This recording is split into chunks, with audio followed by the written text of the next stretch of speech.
Et bienvenue à tous dans l'émission politique de France Info, une demi-heure ensemble, comme tous les matins. Jean-Michel Apathy est la fidèle au poste, bonjour. Bonjour Fabienne. Avec Gilles Bornstein et avec Guy Birenbaum également. Et notre invité ce matin est porte-parole du gouvernement, ministre de l'Agriculture. Bonjour Stéphane Le Foll. Bonjour. Le Canard enchaîné évoque le cas de Pénélope Fillon, l'épouse de François Fillon, le candidat des Républicains à la présidence de la République. Le Canard rapporte qu'elle a été l'assistante parlementaire de son mari à partir de 1998, puis de son suppléant à partir de 2002. Le Canard dit qu'on n'est pas certain qu'elle ait effectué un vrai travail parlementaire en contrepartie du salaire qu'elle a perçu. François Fillon, c'est votre voisin dans la Sarthe.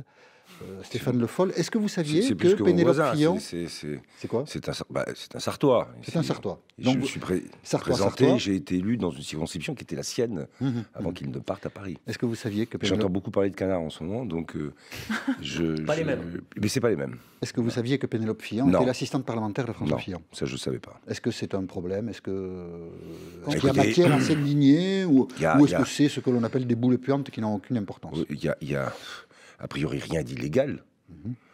Après, sauf si l'emploi est fictif. Mais oui, mais ça je ne vais pas en juger, c'est pas moi qui vais faire des commentaires sur le sujet. Après, c'est pas du tout moi la manière dont je vois les choses et la manière dont on doit fonctionner. Bon, le reste. Vous voulez dire il faut pas parler de ce genre d'informations? Ah, c'est pas. Ou ne pas utiliser sa famille pour être. Moi, qu'est-ce que vous voulez dire? C'était ne pas utiliser sa famille. Qu'est-ce que vous voulez dire? Moi, je dis que c'est pas la manière dont je fonctionne ou la manière dont je vois les choses. J'ai jamais demandé, et d'ailleurs ma femme l'aurait refusé. On essaye de faire de la politique. Quand on s'engage, on la fait. Ou alors. C'est pas en plus, j'entendais Benoît Hamon ce matin qui disait on va interdire le fait de pouvoir embaucher quelqu'un dans sa famille. Mais si c'est pour que d'autres embauchent des gens de sa famille, c'est pas le sujet, c'est la manière. Si on fait de la politique avec quelqu'un qui est de sa famille, écoutez, on en fait, on l'assume et puis c'est comme ça. Mais c'est pas votre manière de faire. Je fais simplement ce constat-là et c'est pas ma manière de faire. Mais après, il y a rien de, pour l'instant. Vous doutez de la réalité du travail de Madame Fillon? Je doute pas.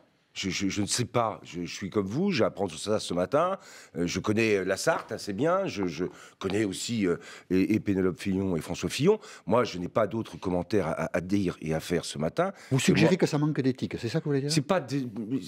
Chacun, vous savez, c'est chacun qui jugera. Moi, c'est pas ma manière de faire, voilà. Et alors, le fait qu'elle ait été employée dans la revue de Marc Ladret de la Charrière, qui est un grand patron assez puissant, qu'est-ce que ça vous inspire? Là encore, je ne vois pas au nom de quoi une femme d'un homme politique ne pourrait pas aller travailler dans un journal Enfin, je veux dire, il faut aussi qu'on essaye d'être un peu raisonnable sur ces questions-là. Alors après, qu'est-ce que ça m'inspire? Écoutez, elle était employée, elle devait réaliser un travail, ça m'inspire rien d'autre que cela. Moi, après, je ne ferai pas vraiment beaucoup d'autres commentaires, parce que si vous aviez un conseil... je serais là dans la suspicion, j'ai pas envie d'y être. Vous n'avez pas envie d'y être, on a compris. J'ai pas envie d'y être, mais en même temps, moi je le dis, c'est pas comme ça que je vois les choses et la manière de faire de la politique. Ça serait bien que François Fillon s'exprime là-dessus ou pas? Vous attendez quelque chose de sa part? Je pense que de toute façon, il sera à un moment ou à un autre appelé. Et ce sera bienvenu? Écoutez, il faut, qu'il dise ce qui s'est passé, pourquoi et comment. C'est pas le sujet, je l'ai dit, du fait que quelqu'un travaille parce qu'il est de la famille ou c'est la femme d'un homme politique. C'est vraiment le fait que ça se justifie, que ça s'explique, c'est tout. Vous êtes porte-parole du gouvernement, Stéphane Le Foll, et comme chaque fois, vers les fins du mois, vous êtes amené à commenter les chiffres du chômage. On pensait que la tendance était bonne, que des emplois étaient créés en France. Septembre, octobre, novembre, le chômage avait baissé. Il augmente de nouveau en décembre. 26 000 personnes privées de toute activité supplémentaire en décembre. C'est décidément jusqu'au bout. La question du chômage aura été l'échec du gouvernement. J'ai regardé ça ce matin. Sur 12 mois, 7 mois de baisse, 5 mois de hausse. 7 mois de baisse. Et au final, parce que ce chiffre mensuel finit par être une espèce de psychodrame tous les mois, au final, c'est comme ça qu'il faut qu'on regarde, c'est quelle est la tendance? Est-ce que ça a augmenté ou ça a baissé? Ça a baissé de 3%. C'est-à-dire, Benoît Hamon lui-même dit ce matin que c'est un échec. Oui, mais Benoît Hamon a toujours contesté la politique qui a été conduite et largement le quinquennat. Donc je ne suis pas étonné de cette remarque de Benoît Hamon. Mais en 2016, pour la première fois depuis 2007, c'est une baisse de plus de 100 000, 107 000 demandeurs d'emploi en moins. C'est la première fois depuis donc 2007. Donc ça, c'est un point et c'est une tendance. Alors après, je vous l'ai dit, 7 mois de baisse, 5 mois de hausse.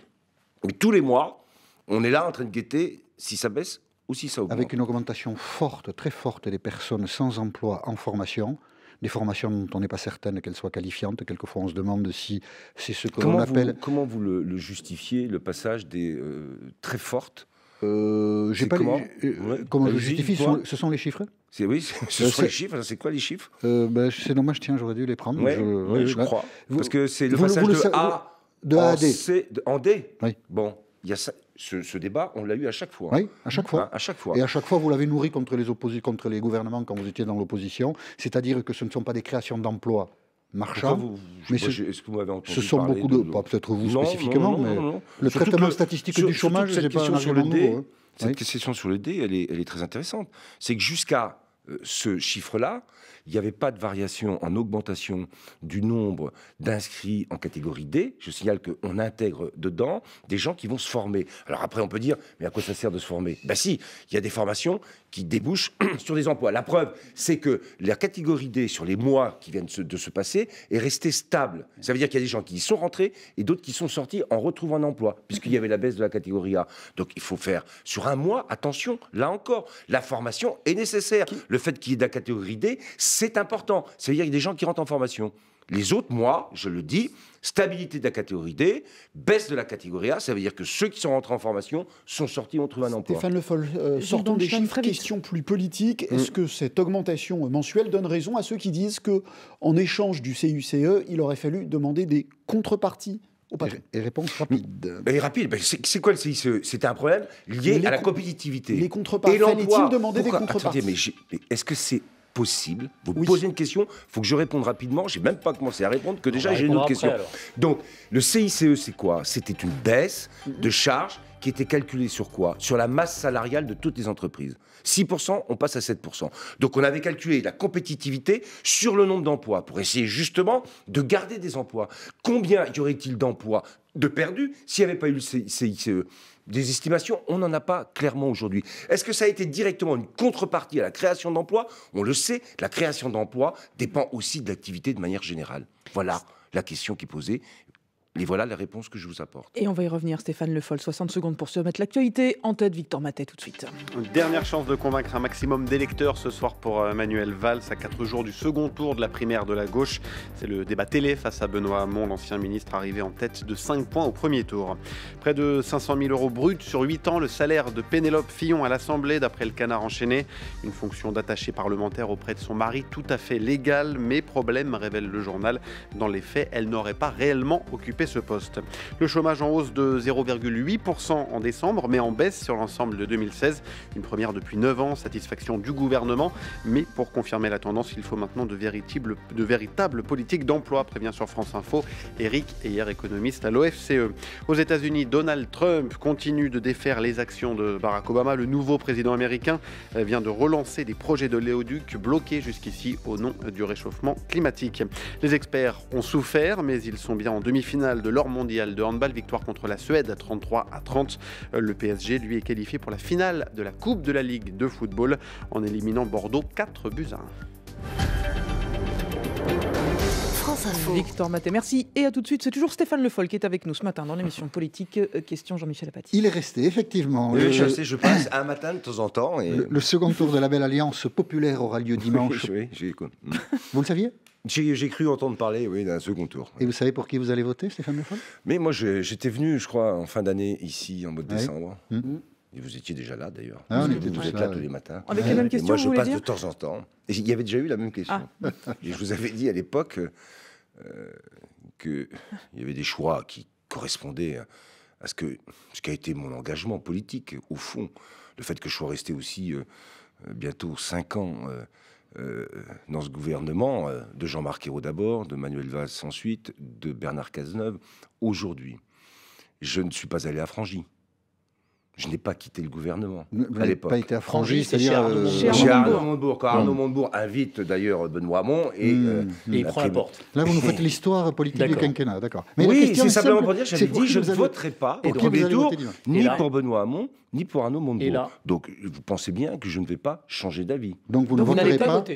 Non, excusez-moi. Je ne voterai pas ni pour Arnaud Montebourg, ni pour Benoît Hamon. Attendez, pouf, on va reposer la question. Pour qui votez-vous au deuxième tour? Voilà. Je vous dis à la question que vous m'avez posée, je vous ai répondu pour qui je ne votais pas. Ouais, ça, on avait Donc la déduction se fait assez naturellement. Mais ça, vous pouvez le dire avec votre bouche. Vous pouvez pas dire Manuel Valls. J'ai pas compris. La question est très simple. Et je pense que la réponse peut l'être autant. Voilà. Pour qui allez-vous voter dimanche?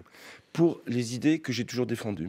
Eh ben, ça sort pas facilement. Porté par. Ça sort pas facilement. Pas par Benoît Hamon, mais c'est Manuel Valls. C'est un gros mot, Manuel. Mais c'est pas un gros mot. Surtout, j'ai déjà été traité de peu courageux par Jean-Michel Apathy l'autre fois. Il n'y a pas de gros mots. Moi, je n'ai pas fait de campagne dans cette primaire. Vous l'avez compris, ça. Je me suis expliqué sur ce que je pense. Je donne les raisons d'un vote. Mais je n'ai pas fait de campagne. Et j'en ferai pas non plus pour le deuxième tour. Vous savez très bien que ça va être interprété comme un soutien du bout des lèvres. Pour qui allez-vous ça sera Vous ne l'avez toujours pas dit, Stéphane Le Foll. Pour qui allez-vous voter dimanche? Mais je vous ai dit que je n'irai pas voter pour Benoît Hamon. C'est un sketch, hein? C'est un sketch. Et je vais continuer parce que je me doutais bien qu'on aurait ce sketch. Vous ne voulez pas dire, je vais voter pour Manuel Valls. Non, parce que je ne veux pas qu'on laisse penser que sur cette question qui est posée, la seule question à laquelle je dois répondre, c'est le nom de la personne. Moi, derrière. Mais bien sûr, c'est tellement évident. Pourquoi vous la posez? Vous allez la répéter. Parce que votre problème à vous n'est pas ce que je pense, moi, ce que je dois m'expliquer devant les gens qui écoutent. Votre problème à vous, c'est simplement de pouvoir accrocher à une dépêche AFP le fait que j'aurais dit tel ou tel chose. Vous ne pouvez pas dire à Stéphane Le Foll, je vais voter Manuel Valls. Franchement, c'est très éclairant, au fond. Vous ne pouvez pas dire, je vais voter Manuel Valls. C'est très éclairant sur le rapport que vous avez avec Manuel Valls. Mais c'est une grande découverte que vous faites là. Un peu. Vous pensez que moi, depuis le début, quand j'ai pris les choix et j'ai fait les choix que j'ai faits, vous l'aviez déjà posé comme question. Et c'était simplement sur le... Vous m'aviez dit, c'est pas courageux. C'est pas courageux. Moi, j'ai pas été courageux.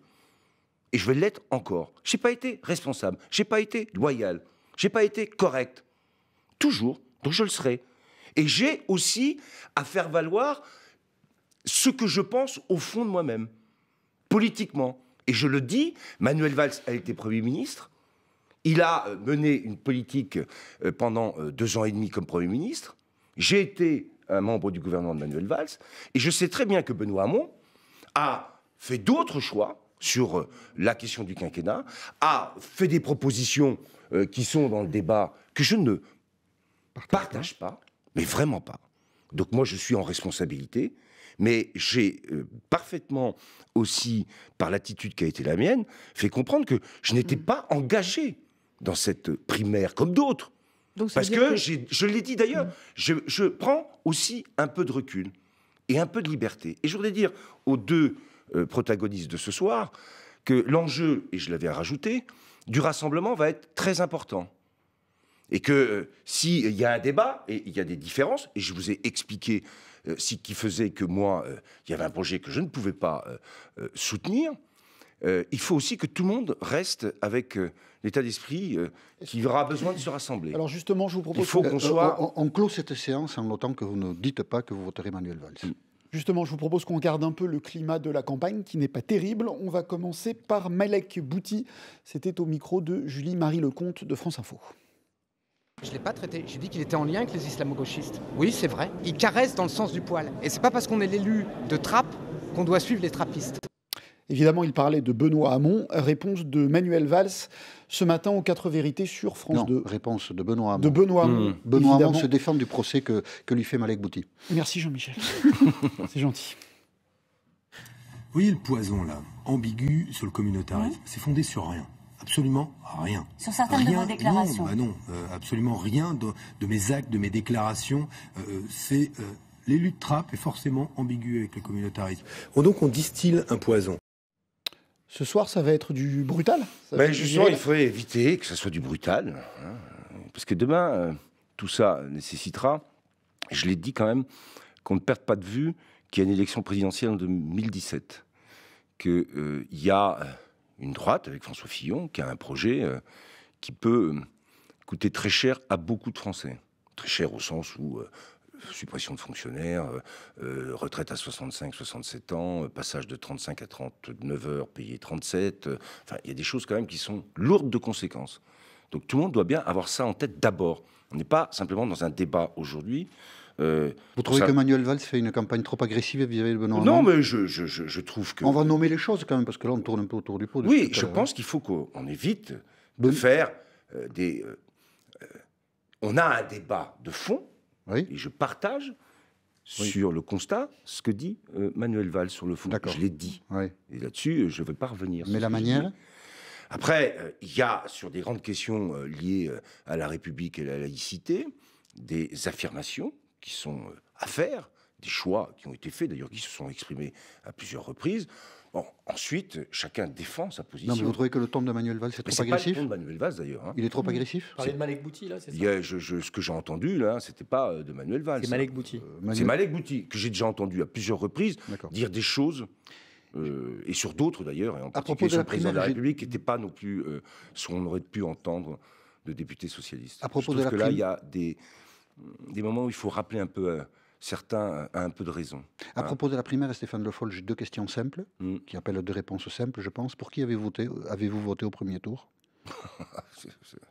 Mais vous savez, je garde toujours la même cohérence. Donc vous l'avez deviné. Non, mais il y avait 7 candidats. Pour qui avez-vous voté? Oui, il y avait 7 candidats. Mais attendez, mais vous avez voté pour Manuel Valls? Jean-Michel Apathy, vous allez pouvoir poser 10 fois, 20 fois la question. Je vous ai dit ce qui était ma motivation politique et au fond. Voilà. Ça, on appelle ça tourner autour du pot. Et j'ai une autre question toute simple. Allez-y. Si Benoît Hamon est qualifié dimanche prochain, vous votez pour lui à la présidentielle? Oh, mais d'abord, on n'est pas dimanche prochain. Certes.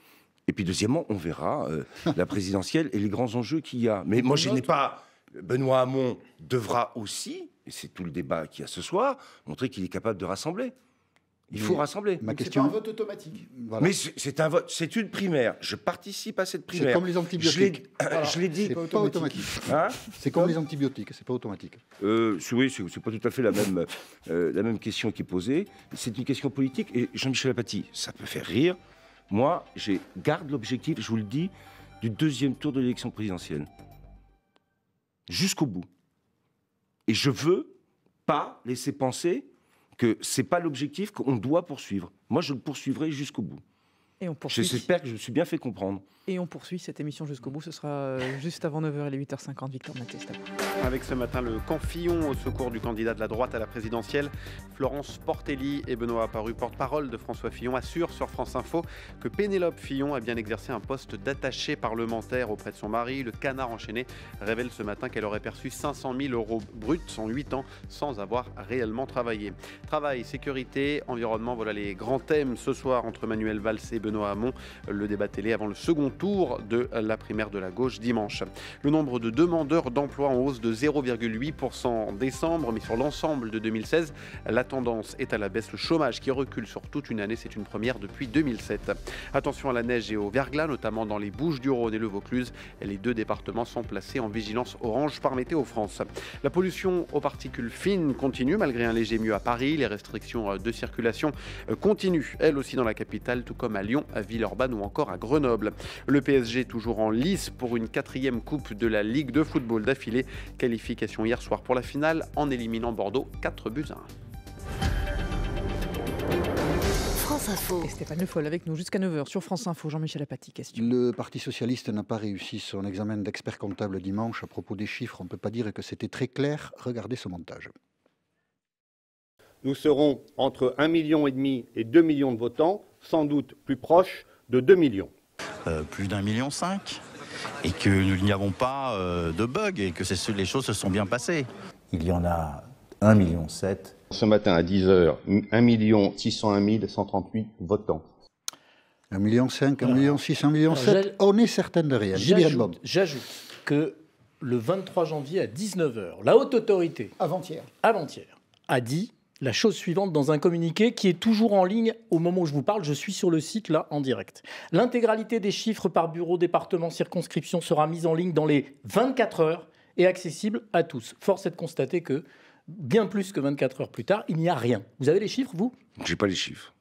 Je peux que demander qu'une chose, c'est que par rapport à l'engagement qui a été celui de tous ceux qui ont organisé cette primaire, par rapport à l'engagement de ceux qui se sont déplacés et que j'ai vu quand je suis moi-même allé voter parce qu'il y a des gens qui sont venus. Je pense que maintenant, il faut que... Vous êtes allé voter pour qui? Pardon. La transparence et les résultats de la participation soient donnés. Et ça devait être hier soir à 21h. Mais oui, je suis aussi...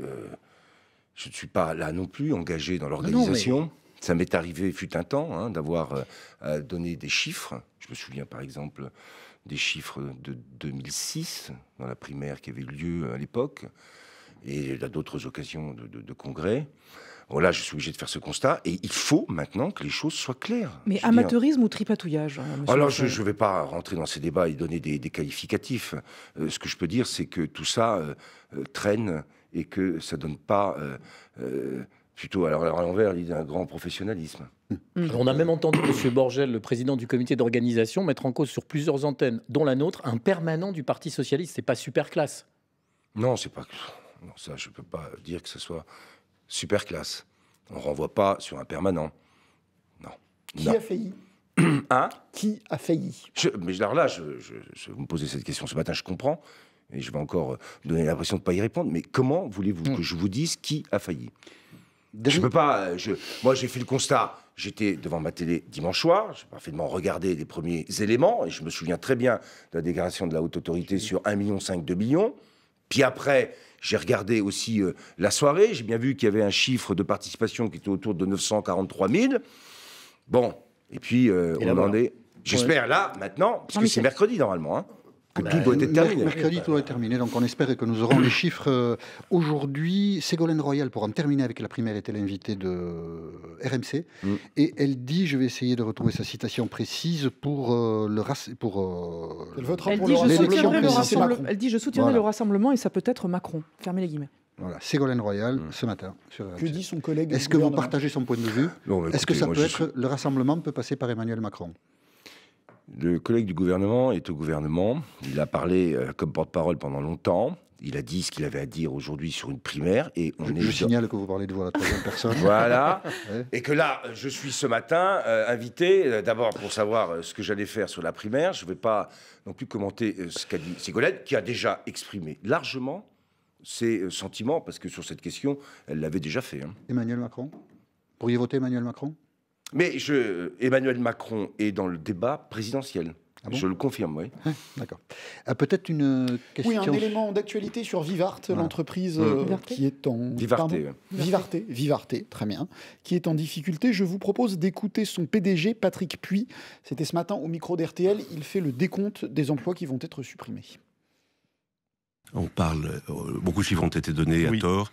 Il y aura 707 suppressions de postes, 494 dans les magasins au nombre de 142 de la halle aux chaussures qui sont fermés, et le reste dans les sièges. Est-ce que vous comprenez... Dans les sièges. Est-ce que le gouvernement doit... Dans les sièges des différentes sociétés, j'imagine, du groupe Vivarté. Qui est une holding. Est-ce que le gouvernement doit... On a vu les chiffres du chômage ce matin. Est-ce que le gouvernement doit en faire plus sur ce dossier-là? Le gouvernement doit faire tout pour que des gens qui perdent leur emploi d'abord soient accompagnés, et puis pour éviter que des plans aillent au-delà de ce qui est nécessaire pour qu'une entreprise se redresse. Et qu'on ne soit pas dans des choix financiers, comme on dit. Financiers, spéculatifs. C'est ça l'enjeu. Quand on est confronté à un groupe comme celui-là, on a connu Maury TNT aussi, avec les difficultés énormes, parce que ça nous est arrivé déjà, quand... vous vous en souvenez plus, mais que l'entreprise Doux, quand je suis arrivé, a eu d'énormes difficultés qu'on a réussi à redresser depuis, mais en même temps, on a perdu 1000 emplois. Donc on est obligé de faire des choix difficiles.